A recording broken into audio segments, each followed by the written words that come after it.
Before we go there, though, Yeah. Paul, can I just wind the clock back a little Yeah. bit? Because for some of our viewers and listeners, that one of the elephants in the room here is that not that long ago, the leader of the Labour Party Yeah.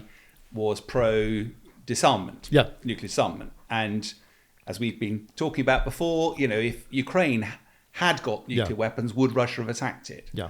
So inevitably, I know that was yesterday and it's today, but what could you say about Labour's position? Yeah, no, that's a great starting point actually. Before we get into the weeds of what to do, so I've been a Labour Party member since 1979, and I've got a pretty good understanding of its DNA. And the movement that put Jeremy Corbyn into the leadership was not a hard left movement. It was a bunch of people, especially the trade unions, who thought this party's just lost 2 elections against sitting duck targets. Actually, it could have been better.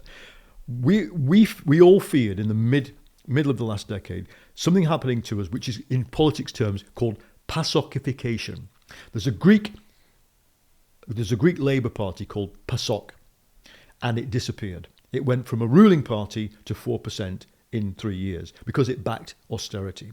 And there were way more people than Jeremy Corbyn fearing that after Ed Miliband lost, that we were going to disappear. The Dutch Labour Party had disappeared to about 4%, having been a ruling party. So we had to do something. So Corbyn comes in. The part of it that I supported was the economic radicalism, that you've got to be able to redistribute wealth, you've got to borrow to spend. I mean, Corbyn proposed in 2017 to borrow and spend 49 billion. I think Rishi Sunak in his first year borrowed and spent, in the COVID epidemic, borrowed and spent 300 billion. So it's it wasn't a massive amount, but borrowing and spending was the thing we wanted to do to reconnect with our base, to live our own values a bit. But yeah, inside Labour, it's got 2 traditions. There is and I'm not here talking about a Marxist anti-imperialist tradition, although there are people on the left who believe that. Remember, Keir Hardie, a kind of internationalist pacifist in favour of an international government. James Ramsay MacDonald, same basic ideology. We want international government and disarmament. A guy called George Lansbury, the next leader, was so pro-disarmament that he wanted to abolish the Royal Air Force. But so were 11 million people polled in the so-called peace referendum in 1932. So Labour has always had a strong element of that tradition. And who else came from that tradition was Clement Attlee. Attlee was one of the last British officers off the beach in Gallipoli, wounded in Iraq, very anti-war, wanted disarmament.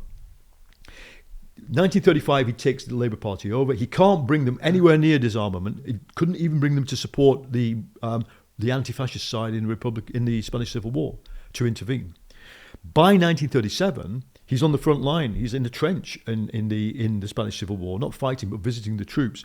And he had moved Labour completely into what we wouldn't call it a militaristic position, but more of an anti-fascist position. That he said, pacifism and reliance on the League of Nations doesn't work when these things are falling apart. We have to become pro-rearmament. I liken that to what happened to the German government at the beginning of the Ukrainian crisis. It's had what we call a Zeitenwende, a change of time. And I think Labour's well gone through that Zeitenwende under Keir Starmer. I mean, Jeremy going was fortuitous. It was a clean break. I tried to support him. I tried to front up the arguments a bit in the media. But we all could see that on national security, he was coming from a much different place than the rest of us. And had we won, we'd have had to rely on the machinery of government to make sure that would... I'm a student of history as well, and I love that historical reference. But bluntly, we've lost trust in politics, it feels, in this country. Right. And part of what we're talking about with defence is in your DNA. Yeah. It's what your belief is. Absolutely. But you're electing a government that's not just going to deliver this. You've got to trust them. That's right. And that's when I get into the DNA of defence. If the DNA of defence is actually whatever we're around, but actually our gut is that we don't need. Right. You put your finger on the exact problem. I do my best, and many of us do in Labour. I'm on the left of the Labour Party, but so was a guy called Nye Bevan, the guy who set up the I keep talking history, but it's relevant, set up the NHS. And Aaron Bevan was expelled from Labour in the late 30s for wanting to form an anti-fascist front with Churchill to fight the Nazis. So the left has skin in the game on defence. Nye Bevan also was very pro joining NATO, in fact the formation of NATO, and famously, from his famous speech, naked into the conference chamber, the bomb. He was pro the bomb. So the Labour left has always had a side of it that says when push comes to shove, we will outshout the Conservatives on the need for defence, the need for rearmament, and the Labour sort of centre, the sort of traditional social democratic, they've always had a very strong social defence culture. Again, you think back, Dennis Healey, Labour's standout defence secretary of the post-war era. Today, it's a more dangerous world than we've seen for ages. And what's the DNA? I've been approached by people at Skype all around saying, are we on the verge of World War III? No, We've got the army talking about conscription. And so this feels very real. Yeah, and whoever comes into power, there is this sense of huge responsibility, and particularly as an ex-military guy, you rely on your politicians to make good judgments in very difficult situations.